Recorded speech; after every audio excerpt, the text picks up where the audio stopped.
Bonjour, ici Patrick Pierrat pour le bulletin de nouvelles Info Bref Affaires de ce mercredi 14 juin. Aux États-Unis, l'inflation ralentit. Le taux d'inflation sur 12 mois a diminué de 4,9% en avril à 4% en mai. 4%, c'est son plus bas niveau en plus de 2 ans.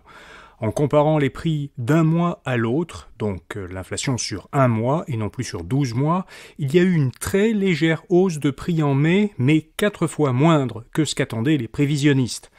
Comme l'inflation ralentit, plusieurs analystes s'attendent à ce que la Réserve fédérale américaine annonce aujourd'hui qu'elle laisse inchangé son taux directeur, contrairement à la Banque du Canada qui, elle, l'avait relevé la semaine dernière. L'économie du Québec se serait développée plus rapidement que celle de l'Ontario. C'est ce que conclut dans une étude le cabinet d'avocats montréalais BCF et la firme de consultation Cadra Conseil. Ils ont élaboré ensemble un indice composé de 28 indicateurs pour mesurer le développement économique des régions pendant les 40 dernières années.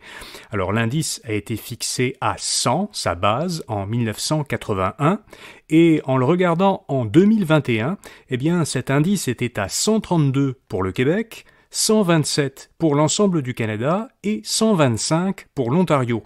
Le Québec était donc bien en avance sur l'Ontario. Les indicateurs qui ont le plus contribué au développement économique du Québec sont le ratio du produit intérieur brut sur la population en âge de travailler, donc la productivité, et le taux de diplomation post-secondaire pour l'ensemble de la population. Ceci dit, même si elle a progressé plus rapidement, l'économie du Québec demeure 2 fois moins grande que celle de l'Ontario. Ledartec se prépare à entrer en bourse. L'entreprise de Québec qui fabrique des composants pour systèmes d'aide à la conduite automobile fusionnera avec Prospector Capital, une société d'acquisition à vocation spécifique dont les actions sont inscrites à la bourse américaine Nasdaq. La transaction doit avoir lieu au dernier trimestre de l'année. Elle devrait valoriser Ledartec à près de 350 millions de dollars américains et pourrait lui rapporter jusqu'à 66 millions de dollars américains en espèces. Son action s'échangera ensuite à la bourse sous le symbole LDTC.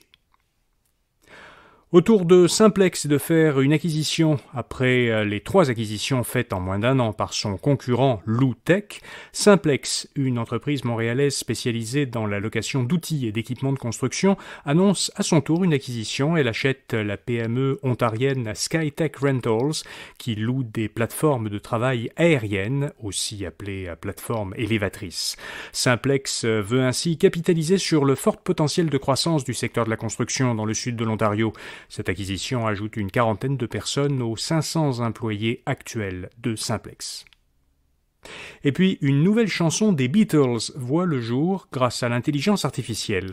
Dans une entrevue à la radio BBC, l'ex-membre des Beatles, Paul McCartney, a révélé qu'une nouvelle chanson du légendaire groupe de rock britannique avait récemment été enregistrée. Elle reprend, grâce à un procédé d'intelligence artificielle, la voix de John Lennon, le principal chanteur du groupe, décédé en 1980. Cette nouvelle pièce devrait sortir cette année. Elle s'inspire, selon la BBC, d'un enregistrement jamais publié de John Lennon qui aurait été enregistré en 1978. Voilà, vous savez l'essentiel. À demain matin pour notre prochain bulletin de nouvelles Info Bref Affaires. Bonne journée.